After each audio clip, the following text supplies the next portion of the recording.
എന്താ അന്നെ നിന്റെ കൈ മുകളിലേക്ക് കൂട്ടി പിടിച്ചിരിക്കുന്നേ? പണ്ടത്തെ റേഡിയോയുടെ ക്യാബിനെ പോലെ മുകളിൽ നിന്ന് എന്തെങ്കിലും നെറ്റ്വർക്ക് കണക്ഷൻ കിട്ടാനാണോ? ഓ, നീ കളിയാക്കില്ലേ ക്യാബിനെ? എന്താ പിന്നെ എന്താ കാര്യം? ഇതെന്താണെന്നറിയില്ല. ഡാനിയൽ ജോസഫ് വിദേശത്തിന്റെ രചനകളൊക്കെ ഇടയ്ക്കൊക്കെ വായിക്കണം. കളിയാക്കിയ സ്ഥിതിക്ക് എന്തായാലും ഞാൻ പറയുന്നു, നിങ്ങൾ പോയി തന്നെ കണ്ടുപിടിച്ചേച്ചാൽ മതി. പിണങ്ങല്ലേ, ഒന്നും പറ. പിതാവേ, ആർക്കേജിലൊക്കെ പറഞ്ഞു കൊടുത്ത ഒരു ടിപ്പുണ്ട്. പഠിക്കണോ?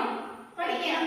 എങ്കിൽ വലത്തെ കൈയിൽ ദൈവസ്നേഹവും ഇടത്തെ കൈയിൽ പഠനവും രണ്ടും ജീവിതത്തിൽ ഒരുമിച്ച് ഉപയോഗിച്ചിരിക്കണം. അത് കൊള്ളാം, അടിപൊളി. എളുപ്പമല്ലേ? ആ, തീർന്നില്ല കേട്ടോ. ഒരു ഉപദേശം കൂടെയുണ്ട്. നാം എന്തിനായി ഐക്യപ്പെട്ടുവോ ആ ബിരുദം പോലും നമ്മുടെ ജീവിത ലക്ഷ്യങ്ങൾ നേടിയെടുക്കുന്നതായിരിക്കണം. അടിപൊളി. Note the point here.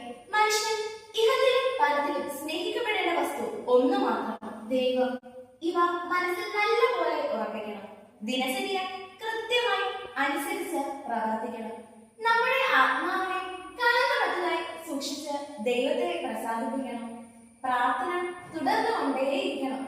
പരിശുദ്ധ അമ്മയുടെ നേരെയുള്ള ഭക്തി, സ്നേഹം മുതലായവയെ നാം കത്തിജ്വലിക്കണം. ദൈവം കഴിഞ്ഞാൽ നമ്മുടെ ഏക ആശ്രയവും ഏക സംഗീതവും പരിശുദ്ധ അമ്മയാണ്. കുഞ്ഞ് ഈശോയുടെ യോസേഫിന്റെ മകളാണെന്ന കാര്യം നാം മറക്കരുത്.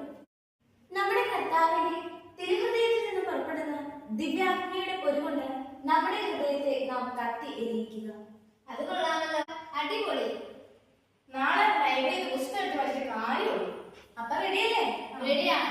വലത്തെ കൈ ദൈവസ്നേഹവും ഇടത്തെ കൈ